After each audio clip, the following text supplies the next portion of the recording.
Olá, eu sou André Mendonça e esse vídeo eu estou gravando especificamente para falar um pouquinho sobre um assunto que teria sido levado para o encontro em Amandu Gamboa.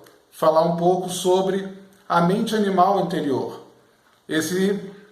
Por conta disso tudo que nós estamos vivendo, esse evento precisou ser adiado, mas muita gente tem me procurado, tem despertado bastante curiosidade sobre do que eu estou falando quando eu falo do animal interior. Então, vamos conversar aqui um pouquinho sobre isso. Na magia mental, quando a gente fala desse estudo, que na verdade é uma coletânea de informações a respeito de princípios fundamentais da nossa mente, aplicada à magia, aplicada a práticas ritualísticas, eu falo muito que a mente ela se divide, segundo o nosso estudo, segundo o modelo que nós adotamos, em consciente, que é essa parte racional, é a parte que toma as decisões, essa parte lúcida que está aqui falando, que está aí ouvindo, e que nós somos enquanto despertos, enquanto acordados, enquanto na nossa vida normal, na nossa vida rotineira. E esse é o consciente. É a menor parte da nossa mente. Uma parte já significativamente maior é o subconsciente, que é uma espécie de gerente, é quem gerencia as emoções, e aí entendendo emoções como configurações imediatas que o teu corpo assume para determinadas ações. Isso tem no canal Magia Mental, vocês encontram vídeos que explicam isso mais em detalhes. A grande questão é que esse gerente, ele não é humano, ele é um animal. Então, vamos entender esse nosso subconsciente como sendo um animal de estimação mesmo, um cachorro que você tenha, um gato que você tenha. Por que eu falo isso? Porque ele trabalha tentando fazer o melhor para você.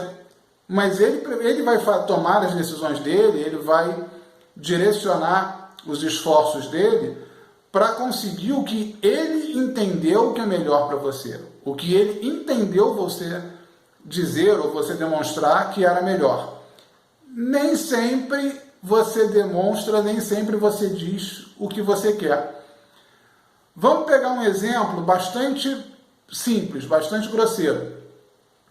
Você mora numa determinada casa há muitos anos e você tem lá o seu cachorro. Olha, um cachorro que anda dentro de casa, vamos considerar uma condição mediana. Ele anda dentro de casa, circula, ele convive com você ali, e para ele, aquele espaço é o espaço de vocês, é o espaço do que ele considera a matilha dele. Então, você faz parte da matilha dele, então aquele espaço é o território que ele defende, é o território do grupo dele, é o território do que, na nossa comparação, seria o indivíduo. E ele vai fazer tudo para que aquilo ali seja o melhor possível. Então ele vai guardar, ele vai latir quando ele acha que tem uma ameaça, ele vai tomar as decisões dele baseado no que ele entende que você acredita, que você deseja. Então, se ele percebe que a visita de uma pessoa, a chegada de uma pessoa, te é agradável, porque você demonstra satisfação em ir ver a pessoa, ele percebe que o teu estado emocional foi de receptividade, foi de alegria, ele para de latir, ele se acalma, e ele entende que aquilo ali então foi algo bacana. Mas vamos imaginar que você de uma hora para outra precise se mudar. Você precisa ir para uma outra casa e tal. Ora, quando você levar o seu cachorro e colocá-lo na outra casa, ele vai levar bastante tempo para entender que aquele espaço é dele. Ele vai se sentir um peixe fora d'água durante muito tempo e não adianta você mostrar o contrato de aluguel assinado, não adianta mostrar a escritura da casa, não adianta falar para ele que agora é aqui que a gente mora. Não vai dizer nada. Ele vai precisar conviver com você ali ao longo do tempo até conseguir entender que aquilo ali agora é diferente, que agora aquilo ali é o território. Você não consegue uma comunicação verbal, você não consegue uma comunicação direta. Você precisa demonstrar. Não é muito difícil a gente perceber que para nós demonstrar, principalmente quando envolve sentimentos, quando envolve verdades, né, verdades nossas, é algo muito difícil. A literatura está cheia de casos como esse, de personagens ilustrados por um pai que não consegue demonstrar amor pelos filhos, de cônjuges que não conseguem demonstrar o que sentem pelo parceiro ou pela parceira. Enfim, a literatura traz muito essa problemática da nossa dificuldade em nos expressar por demonstração. E para conversar com esse animal interior, não tem outro jeito, é pela demonstração. Então, por exemplo, você, como recentemente eu falei em um artigo, você está querendo estudar para uma prova, mas quando você pensa que você vai sentar para estudar, todo o teu comportamento, toda a sua demonstração é de que aquilo é um castigo, de que aquilo ali é uma etapa que você quer que acabe logo, que aquilo ali é uma tortura, que você não sabe por que precisa daquilo. Com esse estado emocional, o que o cachorrinho lá dentro vai entender é que o estudo é ruim, é que o estudo é uma ameaça, e ele vai ficar relutante em colaborar. Preciso dizer que se o teu subconsciente ficar contrário à tua prática de estudo, ela não vai render o que ela poderia. Qual é a solução? É você transformar esse ato num ato de lazer. É você criar um ambiente que seja agradável, é você construir um comportamento que dia após dia te faça ver aquilo como, puxa, legal, amanhã eu vou estudar não sei o quê. E você já fica até meio ansioso por aquele momento.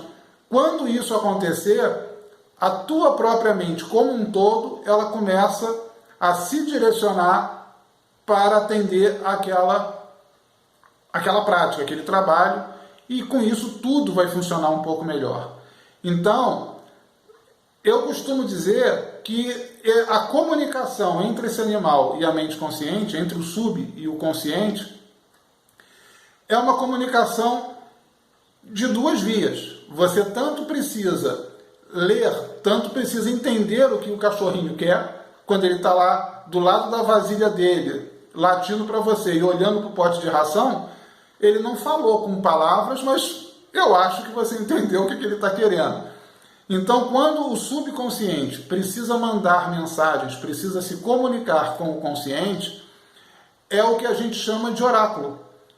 Por exemplo, um dos mais antigos, que é a interpretação de sonhos, ela vem daí. Os sonhos são manifestações que esse inconsciente encontra para botar a mensagem dele diante do consciente. Então, quando você lembra do sonho, você tem símbolos associados a determinados estados emocionais. E ele espera que você faça disso uma mensagem e entenda o que ele quer dizer. Nem sempre a gente consegue, eu sei. Então, os oráculos são uma forma do subconsciente mandar alguma mensagem que ele tenha captado para o consciente. E tem o contrário.